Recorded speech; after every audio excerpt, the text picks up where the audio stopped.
विशेष भूमि सर्वेक्षण और राजस्व प्रशासन को अधिक प्रभावी बनाने के लिए राज्य सरकार ने बड़ा प्रशासनिक फेरबदल कर दिया है। जहां दरअसल राजस्व एवं भूमि सुधार विभाग ने बिहार राजस्व सेवा के 61 अधिकारियों के तबादले और प्रतिनियुक्ति का आदेश अब जारी कर दिया है।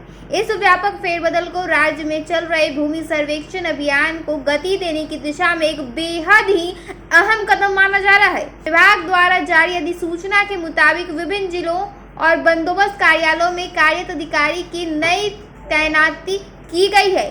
सरकार का उद्देश्य भूमि रिकॉर्ड के अध्ययन, सर्वेक्षण कार्य में तेजी और राजस्व प्रशासन को अधिक मजबूत बनाना बताया जा रहा है। लंबे समय से चल रहे विशेष भूमि सर्वेक्षण कार्य को निर्धारित समय सीमा से पूरा करने के लिए अनुभवी अधिकारियों की जिम्मेदारियां पूरी तरह से अब बदलती हुई नजर आ रही है। इस प्रशासनिक बदलाव के तहत 23 सहायक बंदोबस्त पदाधिकारियों का स्थानांतरण किया गया है। वहीं 18 जिला भू अर्जन अधिकारियों का विभिन्न जिला बंदोबस्त कार्यालयों में प्रतिनियुक्ति कर दिया गया है, ताकि भूमि सर्वेक्षण और अभिलेख सुधार कार्य में कई हद तक तेजी लाई जा सके। इसके अलावा 20 राजस्व अधिकारी सह कानूनगों का भी तबादला कर उन्हें बंदोबस्त कार्यालय में नई जिम्मेदारियां सौंप दी गई है। तबादलों की सूची में एक महत्वपूर्ण नाम राजेश कुमार सिंह का निकलकर सामने आया है। जी हाँ, दरअसल उन्हें हाल ही में जिला भू अर्जन पदाधिकारी के रूप में शिवर भेजा गया था, लेकिन अब विभाग ने उन्हें वापस मुख्यालय बुला लिया है। इस निर्णय को लेकर प्रशासनिक हलकों में चर्चा तेज हो गई है।